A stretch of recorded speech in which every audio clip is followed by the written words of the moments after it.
and one is welcomed into the meeting. All are welcome. Okay.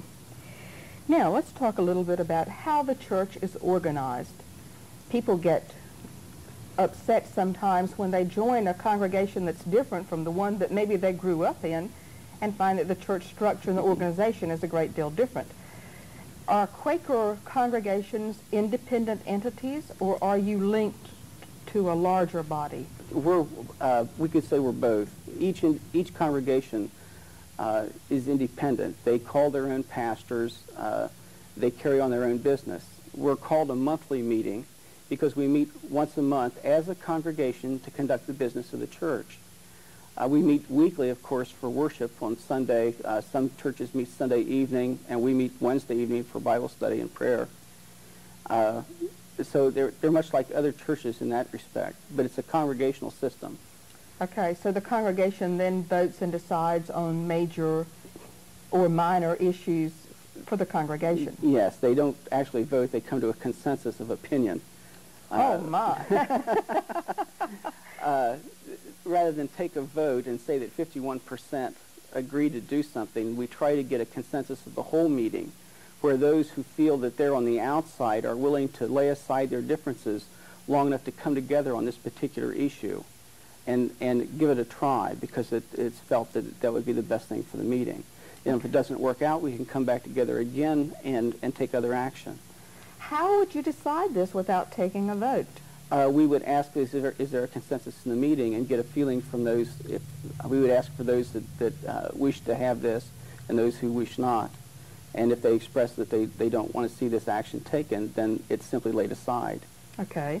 How is this monthly meeting, or is it weekly meeting? Monthly meeting. Monthly meeting. Conducted. Who conducts it? We gather at the meeting house or the church, and the clerk of the meeting presides over the monthly meeting. The clerk is a member of the congregation appointed for that 1 year, nominated and appointed for a 1 year period, and they usually serve for many years, so it's longer than just one year. There's also a recording clerk who records the minutes of the monthly meeting, which are very important among Friends, because that's where we keep our history and record births, deaths, marriages, and the activities that we carry on in the meeting. That's great. So that you keep up then, it would be possible then to keep up with each individual member, births and deaths in that family, through the minutes of the meeting every month. The minutes usually start with the founding of the meeting and are carried up to date. It's not always easy to get into them because they're not indexed at all, but the minutes are there. Okay. Do you have any limits on if the clerk of the meeting could be male, female? No, Quakers don't hold that distinction. Matter of fact, we were one of the first to have women ministers.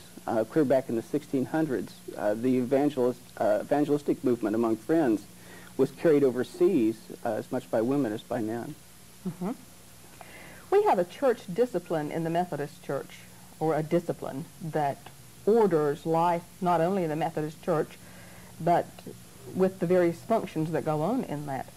Do the Quakers have any book of discipline? We have a book of discipline called Our Faith and Practice. It's come down, contains information about our faith and about our practices, and describes how our organization functions from monthly meeting to quarterly meeting to yearly meeting, what the different offices are in the church, etc.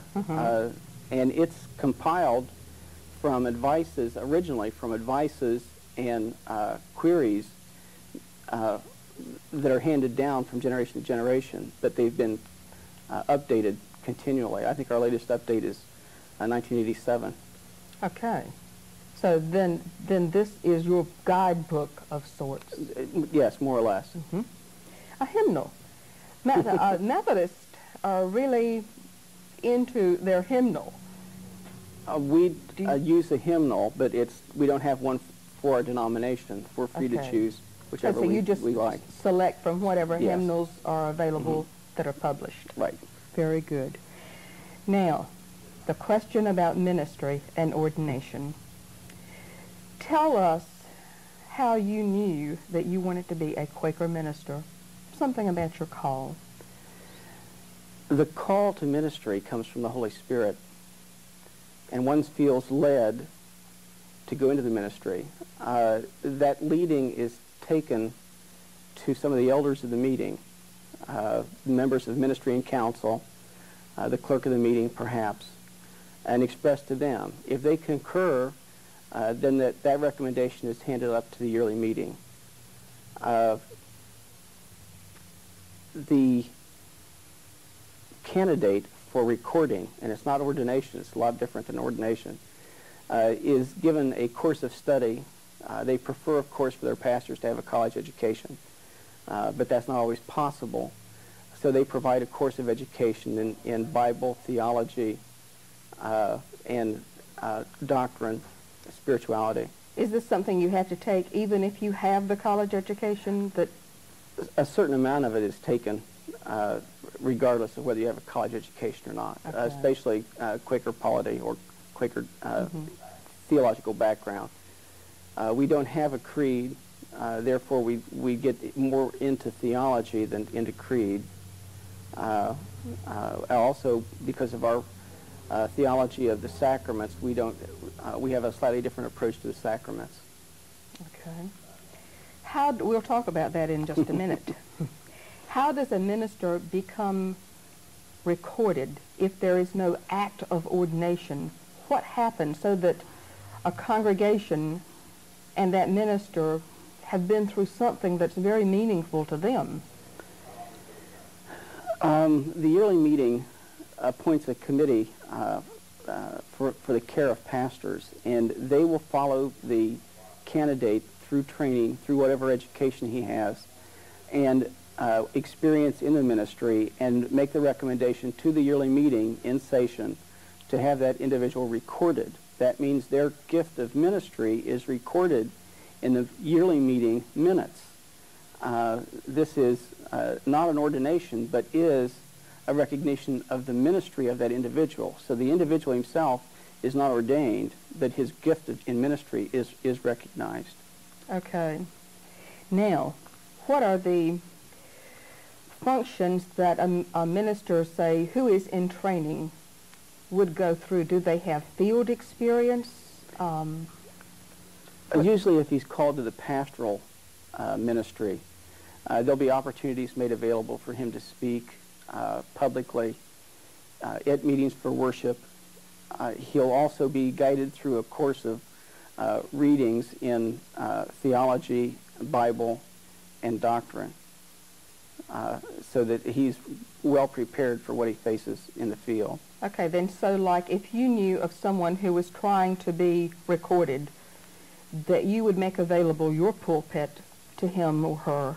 Yes, he would be assigned a observer who would help place him in different pulpits so that he have experience in more than one place, okay, if possible.